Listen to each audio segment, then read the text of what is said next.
Hi there, I'm called Adrian and welcome to the Principles. This is the second part of a two-part video where I was asking my good friend and creator of the Undo app and developer of the natural body meditation process over the last many decades, who's helped thousands of people with their health and is helping me with mine with this very interesting approach. I asked him to come back on and speak on two topics. The first one, which is part one, and you'll find a link to that in the description if you want to watch it, was where we talked about fibromyalgia. This one, I asked Matthew about pain and painkiller addiction and our dissociation from pain and our fear of pain and what damage that was doing to us and what we could do about it. And that led to a very interesting answer, which is what I wanted to share with you here. And I'd like to ask you to do something as well, if you would. If you find this video useful, it's interesting, would you consider subscribing to the channel if you haven't already? And would you consider sharing it with someone else? And with that in mind, as always, in closing, I'd like to remind you that you are amazing and don't let anyone ever tell you otherwise. Take care of yourself, and I'll see you in the next video. Bye-bye.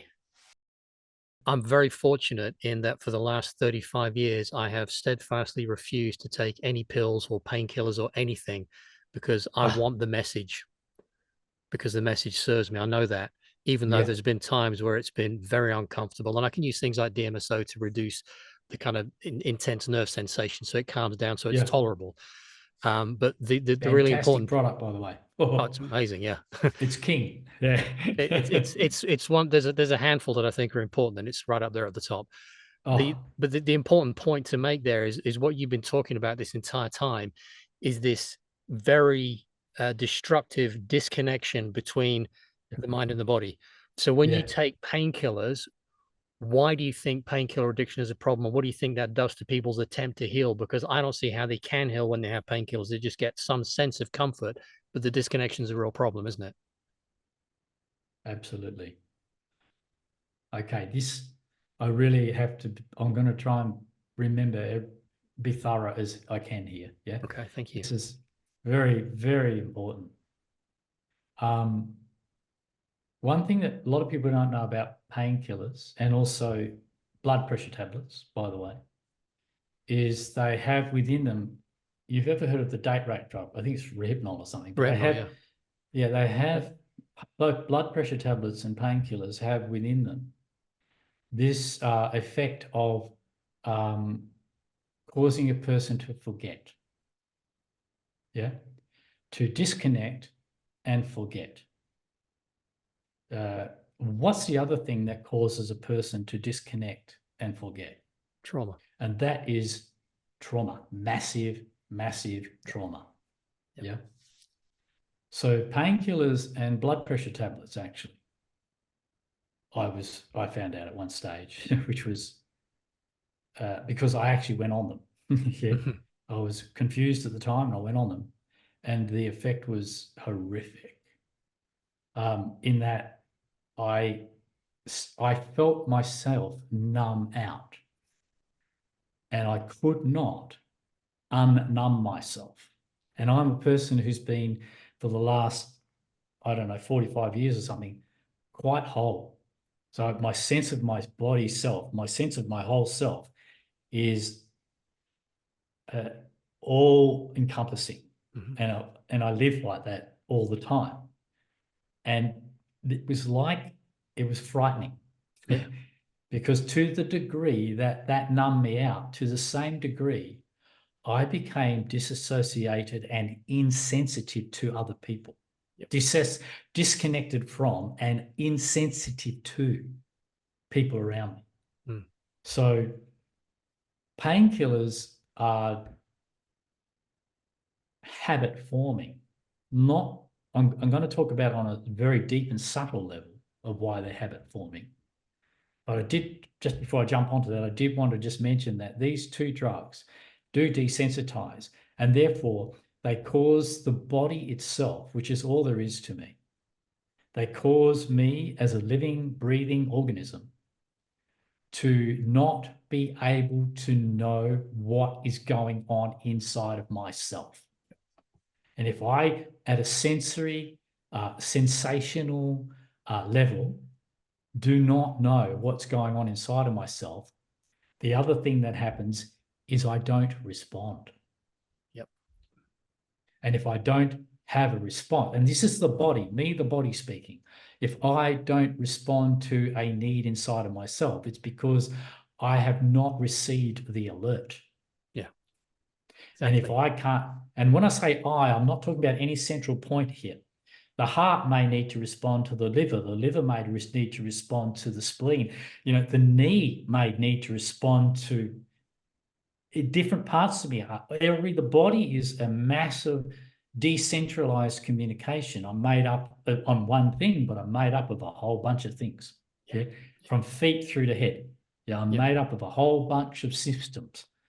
Now, if those systems are not able to communicate as one whole feeling sensory creature, and that communication gets chopped off, then that body doesn't get the alert. It doesn't know what to do. It doesn't know to do anything. So from that point on, I will be so bold as to say all healing, apart from the absolutely superficial level of healing, maybe a scar healing, but all healing from an event, from an operation, from a trauma, from a sickness, all healing, to heal completely will never happen. Yeah, it will simply not happen. Because what is required for healing is the body needs to know for and within itself, as the body knows, not its thinking, but as the body knows, because it is itself experiencing itself sensorially in knowing at that level exactly how it is all the time. Yeah. Yep. If you think about the thyroid, just the thyroid, what that does in balancing all the hormones and so forth, it's a hugely complex, very subtle system of non-intellectual intelligence. Yeah, non-thought-based intelligence. This is the highest level of intelligence there is, because it never gets it wrong. It never has a question. It's made up of continuous answers. Every sensation in the body is an indication and an answer to the rest of the body of what needs to be done. Yeah. So it's not a question, answer, response. It's when something is wrong, what to do comes with it. Yeah. Yeah. Yep. Now, this is very difficult for people to conceptualize, because thinking doesn't operate in this way. It's very, very slow. Yeah. And thinking starts out not knowing and trying to know. Yeah. And so it's a very different function. Yeah. Whereas what goes on in the body is, this is also a difficult thing to conceptualize, is timeless, meaning that everything happens at once. Everything that happens at once. And from the point of view of the body only has its own living experience. And when does that living experience occur? And when is the only time that that living experience occurs? Is right now. Yep. So only the body is actually in the here and now. Thinking is never in the here and now. So that's why meditation techniques will never bring you into the here and now. Until you stop thinking, you are not. Isn't that funny when they say when you're meditating, Matthew, they say make sure you're present, but how can you be present when you've disconnected yourself? Yes. And very true. You can't be and this is what they really mean, isn't it? We want you to be present, connected. Yes, that's but right. That's what it should be. It's what it should be. And so they've created the problem through using thinking in order to meditate. They created the problem of and the potential of not being present. Yep. So then they come up with all these techniques of how to become present. The problem was created through thought, and the answer they come up with has also come from thought. So what is the underlying problem? Is that thought has created the illusion that we can be disconnected from ourselves, that we can not be present, that we can not be here now, as if there's somewhere else to be. Yeah, that's right. Yeah. And then come up with the solutions on how to get back into where you can never leave in the first place. How's that for a phenomenal waste of time and a load of Yeah. confusion? So it's just a massive illusion. And this is why I don't like religion. Yep. It creates the problems because it's all based in thought. And then their own thought process, they come up with the solutions, which is still based in the belief that the problem is real. So what I'm going to say is the body, and knowing ourselves as a body is not a thought-based thing. There is no way you cannot be present. But the present I'm talking about means that the body is in the living experience of itself. This is not memory-based. This has got no opinion. This is just a constant discovery of myself as I exist. So there's no way without thought to go into imaginings about the future or reminiscences of the past. So we can't mess ourselves up. So thinking really messes us up. Yeah. It doesn't have to, but we misuse it. Yeah. If we stick to using it just for mechanical things, no problem. But when we try to use thinking to solve our problems, either healing ourselves or resolving our psychological or our personal problems, what's happened already is thinking's created the problems through the mistakes that thinking makes. So thinking makes us sick, and then thinking says, I'm going to make you well. It's not going to. Yeah. Not essentially. What is going to make me well? So the body is, as a body, as I'm talking to you right now, it's very simple, isn't it? Actually, there is nothing else but this, what's going on right now. So there's nothing beyond this to know or that we can know.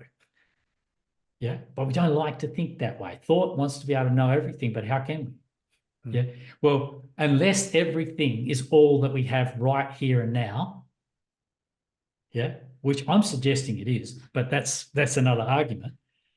All we can know is right here and now. Therefore, we can know everything, but in a very different way to thought process. It doesn't mean knowing what's going to happen in the future or knowing even what happened in the past. That's all just interpretation of our thinking anyway. Yeah. But what we do know and what we do have as a body, every part of me knows the condition that as I'm sitting here talking to you now, I rely on my sense of myself to know everything about myself. But that's something you can't do when you have the painkillers because of that disconnect. Oh, thank you. You brought me back. I got carried away. The painkillers cause a disconnection. Yeah. And that means that now, why is painkiller habitual forming? Most people would think because when I take the painkiller to relieve the pain, I become dependent on having that relief from the pain. But habits or addictions are much deeper than that. What I've found with addiction is that when we do something that is harmful, it causes a harm in the body. When we cause a harm in the body, that part of the body is, if you like, desensitized a little bit. Yep. So, for example, if I smoke a cigarette, at first, when I haven't done it before, I'll cough and splutter. But if I persist, if I'm determined, I can desensitize and dumb down that part of my nervous system to the point where it doesn't react anymore. Yeah. So therefore, I've just deadened that sensitivity, which equals that level of intelligence about my own existence and about my world around me. I've just dumbed that down a little bit. Yeah, you've broken the feedback loop, haven't you? Broken the feedback loop. Yep. Now, you never get addicted to eating carrots, but you can get addicted to eating sugar. Yeah, because when you eat carrots, you don't get addicted because carrots are, let's say, nutrient-based food, there for the human being, the body. Sugar is poison, we all know it's poison to the body. Not that we're some of it, but it's not nutrient based. So if you're eating food that isn't really food, your nutrient level drops. So you become hungrier, but you don't become hungrier for carrots because you're looking for more than carrots. What happens is what you need is a carrot. But once your nutrient level drops and you dumb down and you weaken, what's starting to happen there is you're starting to fall into a state of pain, of distress. And what do we want when we have pain and distress because of our wrong relationship with it? Is we want something to feel better. We want something to feel good. Yeah. And it's interesting. The more you smoke a cigarette, the more you want to. The more you eat chocolate, the more you want to. Then as you back that off, you go the other way, where you can go the other way. Well, I don't want to eat that. You get repulsive towards chocolate. Yeah. And this is because the sensitivity of the body, which is the intelligence of the body telling you exactly what it needs and desires to eat. Yes. Yeah. So we can smell it now. We can taste it now. But when we were smoking cigarettes, we couldn't smell, we couldn't taste. We didn't have a clue what we're putting in there. Yeah, so the intelligence of the body is incredible. But because we actually at a sensory, at an organic level, like any other animal, we know exactly how much and exactly what we need, if we can possibly find it in the world we're in today. Yeah? Yes. But once we start using what we think is food, or if we're unlucky enough to be brought up on junk, then what will happen is the food becomes, I don't eat for nutrients and survival now. I eat to have some pleasure to get me out of the pain that I'm in. And this is where eating that type of food becomes addictive. So once something harms me, it causes me pain at some level. Not necessarily the feeling of, a punch in the head, but the pain of the distress that the body feels when something's wrong. Yeah. And that pain is essentially disassociation, where we disconnect a function in ourselves. And as we disconnect more, we lose our ability to know. We can't know anymore. We lose our intelligence and we go down. And this means the only thing we go for is the thing that we seek now, pleasure, over our pain. And so how do we form habits is by, if we eat carrots, you can eat, you eat as many carrots, you give me a box of carrots and I won't just keep eating. I'll eat to a point where I'll stop. Any healthy food, any normal food. But chocolate, I can eat it and I still don't feel satisfied. Yeah. And so I eat more. But what happens is as I get more hurt, so that actually becomes a source of pain that I'm really starting to feel depleted. And I actually eat to feed my eating is actually feeding what's driving that eating.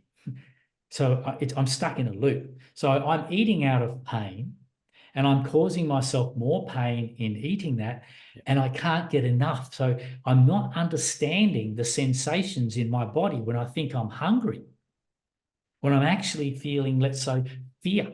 I might be feeling fear in my stomach because this stuff is killing you, man, or whatever. And I mistake that for hunger, and I eat for the sake of resolving that. So we lose this incredibly refined intelligence of the body to know everything about itself all of the time, as long as we don't think about ourselves. So habits come about through the use of painkillers, because we are suppressing our ability to know our own condition, for the body to know its own condition. This in turn brings about a sense of distress in the body, because it's like a panic, actually. A panic of there's something wrong and I don't know what it is. Yeah. Exactly the same way trauma affects us. There's something wrong, but I can't remember it. But I feel distress. Yeah. And trauma affects us in exactly the same way as drug therapy does. Drug therapy affects us in exactly the same way, or I won't say exactly, I'll just use the word in very much similar ways to being traumatized. And that is, it desensitizes, it switches off our body's innate knowing of what the hell is going on in here.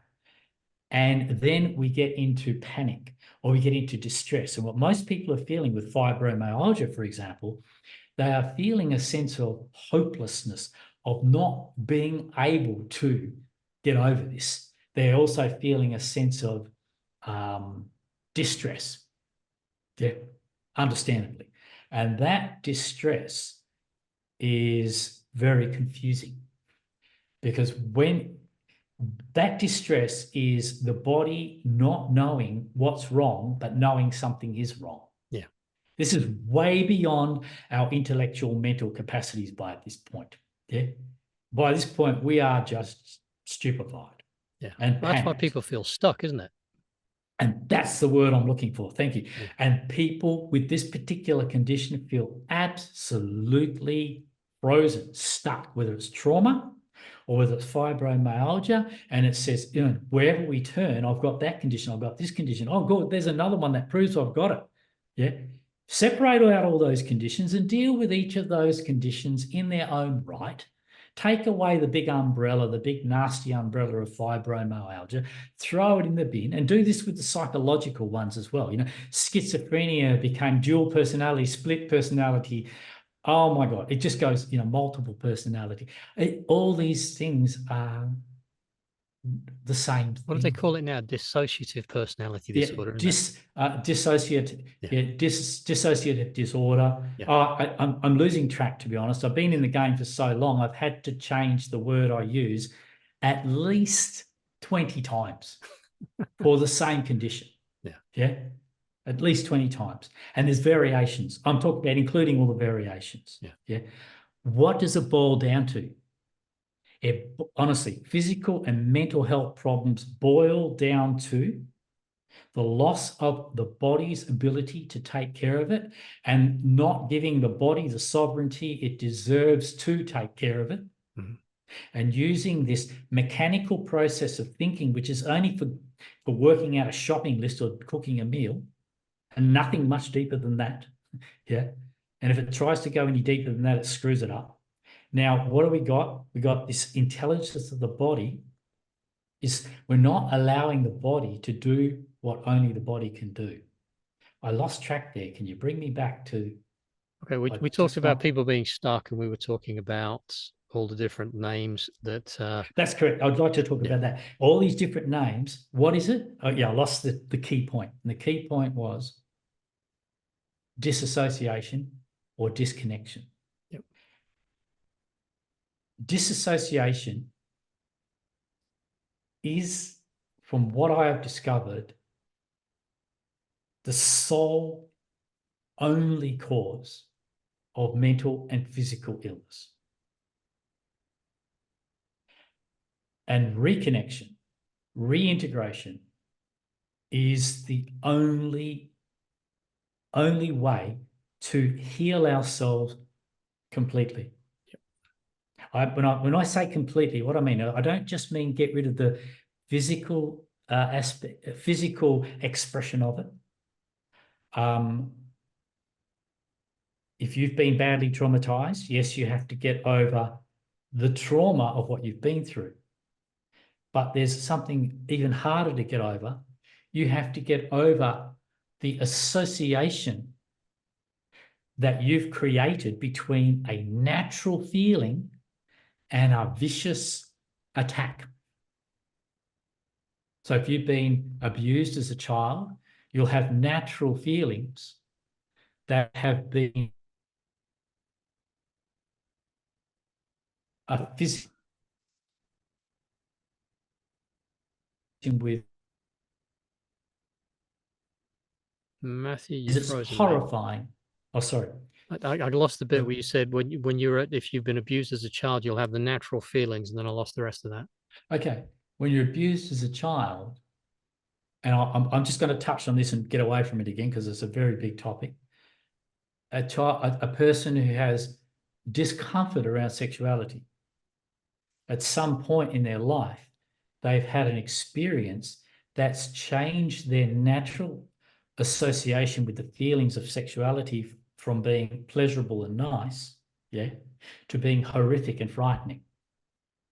Now, what is so devastating about this is you are through harming a person, you are changing their relationship with the core of their being, with the sense of how it will always be to feel themselves.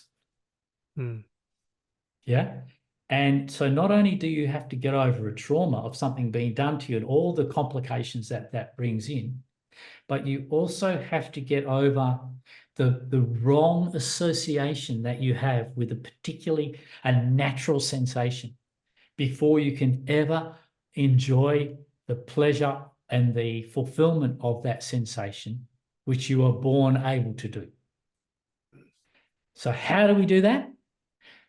This is where we have to keep it really, really simple, and we have to get back to that basic sensation from which we have disconnected. Back to our pain, back to the things we dislike the most when feeling.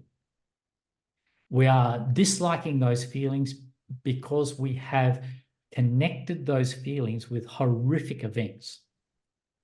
And this has caused us to not ever want to go back to that feeling again or do anything that will bring that feeling up. Yeah.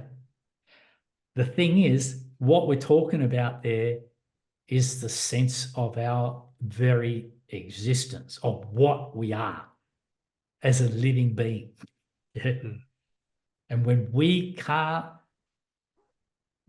are horrified by the feeling of our own existence, we have a serious problem. Yeah. That is essentially what trauma is. Not just a bit of pain, not a bit of this, not a bit of that. We can get over that. But can we get over our false associations with feelings that make up what it is to be us? We can, but how do we do this? Is we have to be able to feel those sensations. And at first they will feel horrific. But as we keep feeling them, we will discover in the feeling of those sensations relief and a change, not in the sensation, but in our perception of that sensation, our association with that sensation. In other words, enlightenment, if there is such a thing, has got nothing to do with changing the way you are, but changing your biased perception of yourself that's come about through disassociation and trauma. Yeah. So the problem again is thinking. Yeah. How we have learnt to think about our absolute essence of our being when we feel its presence has caused us to shy away from it. Yeah. And so to heal to that level, we've got to get away from all these complications. And to heal to that level is really what I'm saying. This will heal everything in the sense of this will bring you back to your own sense of yourself without the effects of the trauma tainting that sense of yourself. But doing that is what I call natural meditation. The meditation that the body does, not that we, the thinking being, do. Yeah. And what is the meditation the body does? We have no control over that. We just have to sit still long enough to feel what the body wants to do. Yep. Yeah. And just feel that, and going through the feeling of that, through the sensations of that and the whole turmoil of that, if there is turmoil, breaks down our fear and breaks down our misassociation, our misconception of the very core elements that make us up as a human being. And sexuality, the power to procreate, the power to survive, to feel safe. These are essential to feel healed. Yeah. Yeah. And so what I'm suggesting here is This habit of taking painkillers, and it becomes a habit because we become more and more, the other reason it becomes more and more frightening to revisit our pain when we have deliberately disconnected from it. Because the act of disconnecting from our pain by taking painkillers, the act of doing that is the act of our belief that our pain is our enemy and we are frightened of it. And the more we act on a habit, on a belief, the more it becomes a habit, the more we believe it, the more it causes us to lack resilience with pain, because as soon as pain's there, we panic. As we lack resilience with pain, and we panic, it upsets us more, which then validates our belief that pain is bad. Yeah. And this is a type of mind control brainwashing that goes on within the medical system itself. Yeah, exactly. To use drugs to mess with the organism that we are to such a degree that we have our own sovereignty of our own well-being taken away from us by being talked into being frightened of ourselves. And you know, I'll ask you a question. I want to ask you a question. Right. I'm very interested in your answer. What is the only thing that you are frightened of?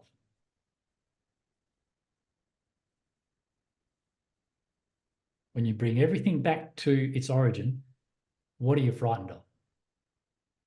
I don't really know how to answer that, Matthew, because I don't really do fear on anything. I know me. So if I was going to be frightened of anything, we were not knowing myself, I think. Yeah. Okay. There you go. Yeah. Yeah. You know you because you sense you. Yeah. Yeah. Would that be fair to say that? Is that okay? Yeah. No, is that it's correct? bang on. Yes, 100%. Yeah. Hang on. You know you the only way you can know you because you're in the sense of yourself all the time. You can't escape it, right? Yeah. You know you. Yeah. When a person takes these medications that cause you to forget and to cause you to disconnect, then, which you say, and I know this will be true, this makes a lot of sense to me now, that you've always avoided doing any of that all your life. I'm the same. Yeah. Because once you do that, if you do that, you lose a knowledge of yourself. Mm. But you forget you've lost that knowledge of yourself. Yeah. And that's what medication does to people. Yeah. They actually forget what they've forgotten, so they don't know they've forgotten. Yeah. And the frightening thing was to find out that blood pressure tablets have this effect. Because so many people are on it. Mm-hmm. Yeah. It's very frightening. I don't know if all blood pressure tablets have this effect, but it's definitely some do. Yeah. And so I don't think anybody knows what they're doing when they are medicating people. Mm. They know what they're doing as far as I want to get them numb enough to do something to them, cut them, whatever. Yeah. Mm. But I always feel that a person only reverts to suppression of a condition because they don't want to admit they haven't got a clue what to do about it. Yeah. Yeah. That makes sense. Makes sense. Yep. But, and if a doctor or a physician or anybody, it doesn't matter who they are, and I don't care what they say about me. Maybe I'm a crazy lunatic. I know I'm not, but how do you know? Yeah. Mm-hmm. And okay, call me a lunatic. Great. You need to sense what's going on. Exactly. You need to be connected in yourself, and you won't achieve that through avoiding your pain. Yeah. And you won't achieve that through using techniques to get in touch with your pain or techniques to meditate. Yeah. You have to let your body guide that process, because only your body knows on a very different level what the hell's going on. Yeah. And also, as you're healing, what happens if you're healing trauma and so on, because we've talked about trauma a bit today, and the healing of trauma, you don't know. You should never go looking for a pain. I want to heal this. This is absolute arrogance of the thought process. Your body will, what will come out of you when you sit quietly will be what you are ready to deal with. Yeah, in that moment. This is in that moment. Yeah. Well, this is the amazing thing I've seen with tens of thousands of people throughout my life running meditation retreats and the clinics that I've run. It's mind-boggling. It's really, really inspiring. Is that the person has their own innate intelligence functioning. They just need to feel into it to activate it.